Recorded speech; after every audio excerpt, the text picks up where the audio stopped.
So today's video is going to focus on cellular respiration. So we've already done photosynthesis, so how autotrophs are able to harvest that light energy, convert it to chemical energy. Now we're going to talk about using that chemical energy, so being able to pull that chemical energy and convert it into this ATP, this more usable form. So whether that's chemical energy that was formed using photosynthesis or chemical energy that we took in by eating food, but we're going to have to convert that into ATP.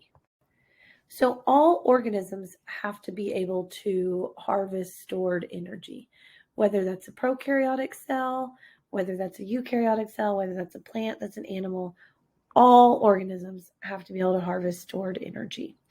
Okay, so they all have to be able to do some form of cellular respiration. There's multiple forms. So we could be heterotrophs, like we see down here, that are taking their own food in and then need to, so we eat the food and then we can convert that food into ATP. It could be an autotroph, like this plant up here, who makes food, right? So made some food and then needs to convert that into ATP. Regardless of the food source, we still have to convert that food into that usable ATP. And that process there is going to be some form of cellular respiration, fermentation, aerobic respiration. We'll look at them all. Okay, so let's look at kind of big picture. And this is for what we call aerobic respiration. And this particular form of aerobic respiration we're talking about here in eukaryotic cells. We won't really talk about how prokaryotic cells do aerobic respiration because it's a little bit different because they do not have a mitochondria. But we're talking more here about eukaryotic cells doing aerobic respiration. So we're starting with the glucose, right? The sugar, the carbon, hydrogen, oxygen. So the food molecule, wherever that came from, adding the oxygen, and then the conversion here is going to give us this usable energy in the form of ATP, water, and carbon dioxide. It will also usually release heat. One of the ways that we, as an organism that maintains our own body temperature, is when we get too cold, we do more cellular respiration. We shiver, so we do more muscle contractions, so we do more cellular respiration to try to release more heat. So this is kind of your overall big picture equation. You'll notice it's very similar to photosynthesis. Okay, it's not quite the opposite, right? If we remember, photosynthesis was water plus carbon dioxide, so not ATP, gives us oxygen and glucose. So there's no ATP in here in this equation. Okay, remember our terminology, right? Reactants for cellular respiration are glucose and oxygen. The products for cellular respiration are ATP, water, and carbon dioxide. Sometimes you'll be asked to relate those two together, the reactants and the products. That's the very last thing we'll look at today. Okay, so let's talk about the ATP molecule for just a second. ATP is sometimes nicknamed as usable energy. And so it's a reusable molecule. It starts with a nitrogen base or a nucleotide. So we've got we're actually starting with the whole nucleotide here. We've got, remember, nucleotides are made up of the nitrogen base, the 5-carbon sugar, this one being ribose, so this would be an RNA nucleotide, and then they have a phosphate. ATP is going to be a little bit different. T is going to stand for tri. Okay, so this molecule is adenosine triphosphate. Adenine being the nitrogen base, right? So there's the adenine nitrogen base, tri-3, and then I have 3 phosphates attached at the end there. So this molecule is constantly recycled. We saw this in photosynthesis. Remember, in photosynthesis, we had going to the Calvin cycle, and then back out of the Calvin cycle, we had ADP. So what will happen is this will get broken.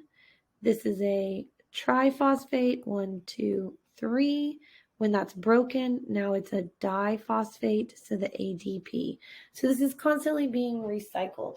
We break down the ATP, release the energy, then we reattach a phosphate to it, to that ADP, and just keep recycling those. Okay, let's get a big picture idea of cellular respiration here. So if we remember our equation, let's put it up here real quick, right? We had glucose plus oxygen gives us CO2, water, ATP, and that jagged arrow represents heat.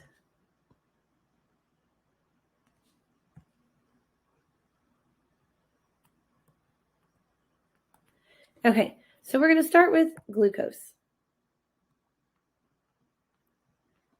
All organisms, regardless of type, this process starts here with glucose.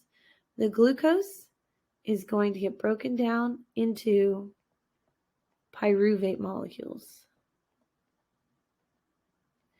During that process of breaking the glucose down into pyruvate, we're going to release ATP. We'll have a net gain of 2 ATP. And we're going to release some of those some NADHs. If you remember from photosynthesis, we had those NADPHs, which were electron carriers, shuttle buses. We have lots of those in cellular respiration as well. So we're going to release some of these NADHs. This process right here is called glycolysis. So let's take in this whole thing right here is called glycolysis. And we're going to review each one of these in a little bit. It's called glycolysis. It happens in the cytosol. If you remember, the cytosol is the kind of jelly-like portion of the cell. So all types of cells have cytosol. Prokaryotes, eukaryotes, they all can do glycolysis. So now the essential choice is going to be, is there oxygen present or not? Is there a mitochondria present? That's going to determine now what's going to happen to this pyruvate. Okay? If there is no oxygen present, this pyruvate comes over here and it's going to do one of two types of fermentation. We have alcohol fermentation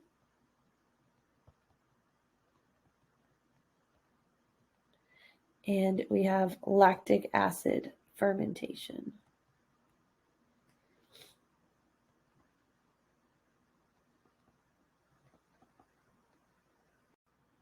Organisms that do alcohol fermentation, as a general rule, these are prokaryotes, bacterial cells, right? And then some yeast will do this. Yeast is not a prokaryote. I don't have room to write every single thing on the screen, so make sure that you write what you need to write, right? So some organisms that will do this, again, prokaryotes. Remember, prokaryotes are our bacterial cells. No membrane-bound organelles. And then some yeast. Lactic acid fermentation, this is what would happen in mammals. This would happen in us. So with these two types of fermentation, what is being produced here is no more ATP. What's produced during alcohol fermentation, well, I'm going to produce ethyl alcohol and some carbon dioxide. In lactic acid fermentation, I'm going to produce lactic acid. So this is all occurring when there is no oxygen or no mitochondria. So for us, for example, we have a mitochondria and ideally we have oxygen. So that pyruvate has a second choice. So got to have mitochondria and oxygen, and that pyruvate is going to head into the mitochondria. Once it goes into the mitochondria, it's going to go through first the Krebs cycle, and then it will go through the electron transport chain. These are the ones in particular we're going to talk about more in just a second. The electron transport chain. And my final result here is going to be lots more ATP. So you'll see why we want to do this aerobic respiration, because we have with the mitochondria and the oxygen, because that is going to allow us to make lots of ATP. Where if we're doing lactic acid fermentation or a bacterial cell is doing alcohol fermentation, you're not making any extra ATP. You're only making the 2 ATP that were made up here in glycolysis. Okay, so some big things you need to take away from this slide. You need to take away that every type of respiration starts with glycolysis. Every type. From after glycolysis has happened, once you have that pyruvate, there's 2 options. There's the no oxygen, no mitochondria option. That's the fermentation options. And then there's the mitochondria oxygen option, which is the aerobic respiration option. Okay. Also make sure you got the different types of fermentation. Alcohol fermentation, lactic acid fermentation, not making any extra ATP, the products that they make and who does them. We're not going to talk about those anymore really, but we are going to talk more about the aerobic stuff. Okay, so you may want to pause for a second and sketch this out real quick. We will refer back to this almost every other slide, and it might be helpful for you to have this kind of big overall picture. So I would strongly recommend pausing and sketching this out and then listening to us talk about it. So let's start here at the beginning. We talked about glycolysis already. So you'll notice this is occurring out in the cytosol. Glycolysis here is that conversion of glucose to pyruvate. Okay, so glucose to pyruvate, the arrow coming off means I've released ATP. I've released 2 ATP. I get a net gain of 2 ATP. It required 4 ATP to do glycolysis. It required 2 ATP to do glycolysis, and I produced 4. So I get a net gain of 2. I also release those NADHs, right? So this is what we talked about in the last picture, right? I've got glucose to pyruvate, and I release off ATP and NADH. And then this is showing me aerobic respiration because I can go into the mitochondria, do the Krebs cycle, and do the electron transport chain. Okay, so let's review glycolysis for a second. Let me put some emphasis right now before you freak out. You do not need to memorize this picture to the right. The things you need to know off of the picture on the right, we have already talked about. Glycolysis produces 2 ATP, net gain of 2 ATP. It produces NADH, electron carriers. It makes pyruvate. It happens in the cytosol. And you see that on this picture over here. Produce pyruvate. You can see ATP coming out. You can see NADHs coming out. What I wanted you to see from this picture is that this is, and all of these reactions are, enzyme controlled. Right? We've talked about enzymes before. We said that enzymes control all chemical reactions. This is an example. You'll see all these enzymes in here. They end in ACE, right? Enzymes end in ACE, phosphofructokinase, phosphohexosisomerase, hexokinase. All these enzymes here controlling this chemical reaction.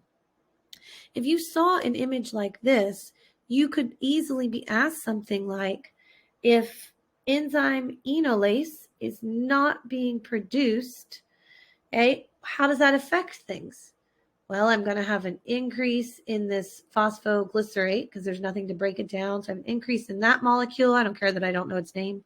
I have a decrease in this molecule after it.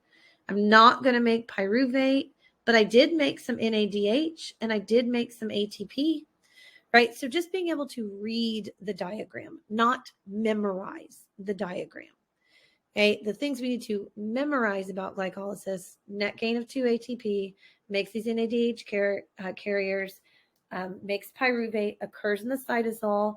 Therefore, all cells do this because all cells have cytosol. Okay, so we talked about this as well. Remember, we had our two choices after glycolysis. I've got this pyruvate, and then I have two choices.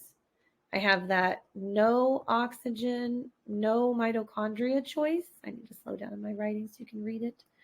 Or I have that oxygen and mitochondria option, right? So if it's oxygen and it's a eukaryotic cell, meaning it has a mitochondria, it's going to head to the Krebs cycle. No oxygen, any type of cell, it's going to go do fermentation. And we already talked about alcohol and lactic acid fermentation. And you guys were supposed to have made sure you got those from the previous slide, right? Bacteria, some yeast cells do alcohol fermentation. Mammal cells do lactic acid fermentation. Alcohol fermentation produces ethyl alcohol and CO2. Lactic acid fermentation produces lactic acid. Okay, so just kind of putting where we're at right now. So right now we're about to head into this Krebs cycle. Okay, if that pyruvate couldn't go into the mitochondria and it was going to go do fermentation, it would stay out here in the cytosol. Okay, so keeping in mind our equation, right? Our glucose plus oxygen, a little bit of heat comes off, gives us the CO2 plus water plus ATP. So far, we have used glucose right here in the beginning of glycolysis. That is it. We have not produced we have not used oxygen yet. We have not produced CO2 yet. We have not produced water.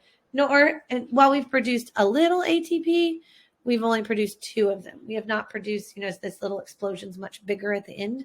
We haven't produced the bulk of them. Okay, so just a few mitochondria reminders. Remember, the mitochondria has a lot of membrane happening with it. It's one of those organelles that has membrane because that membrane is going to help us do things with it, help us run chemical reactions, help us do chemical reactions. We'll look closer at mitochondrial structure in later courses. Okay, so we're headed into that mitochondria. I told you we're going to keep coming back to this picture.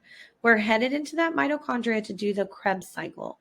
You'll notice the Krebs cycle is not happening on the membrane. The electron transport chain is what's going to happen on the membrane of the mitochondria.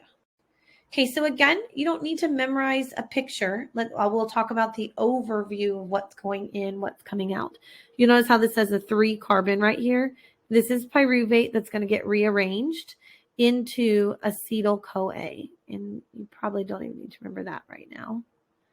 So that'll get rearranged into acetyl-CoA. And so now we're starting the Krebs cycle.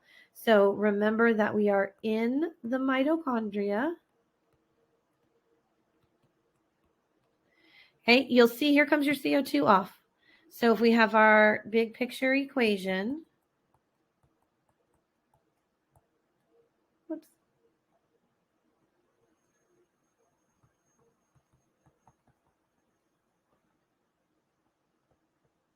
okay, so if we have our big picture equation here, now we have used glucose, and you'll see CO2 coming off this Krebs cycle periodically as it turns. So we're starting to produce some of the products that it said. You'll also see we've got some ATP coming off. Again, this is only 2. So we still haven't made very many ATP, but we also have NADH, which you should recognize from glycolysis, NADH and FADH2. Both of these are electron carriers.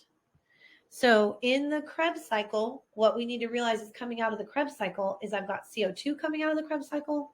I've got a little bit of ATP, and I've got more of these electron carriers, these NADHs and FADH2s.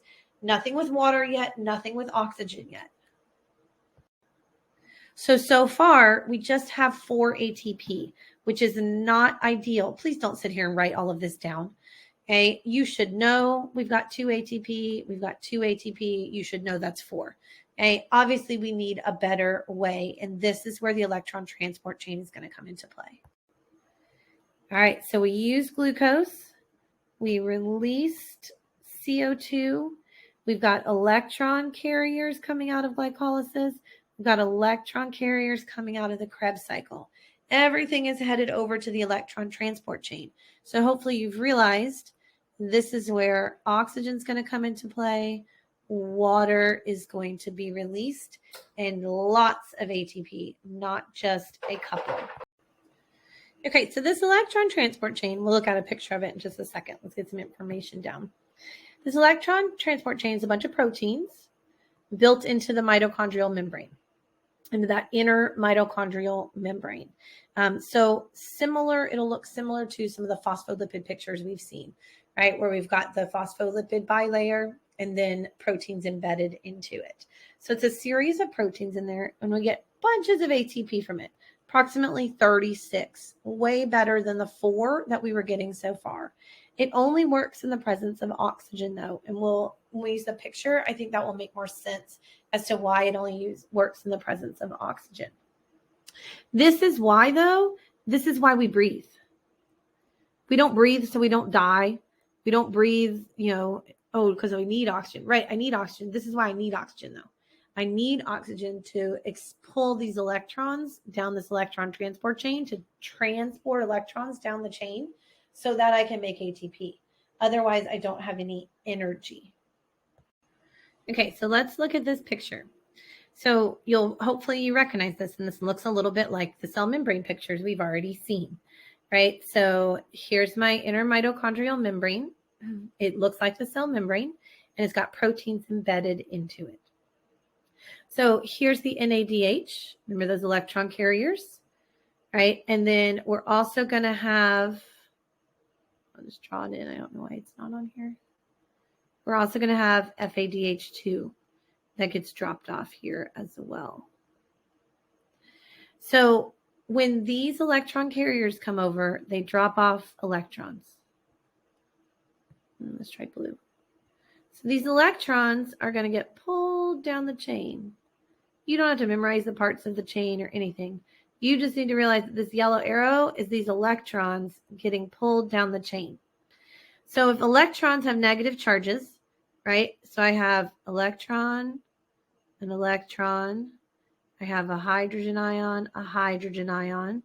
See how I'm getting all neutral now, right? Electron to the hydrogen, and then plus the oxygen.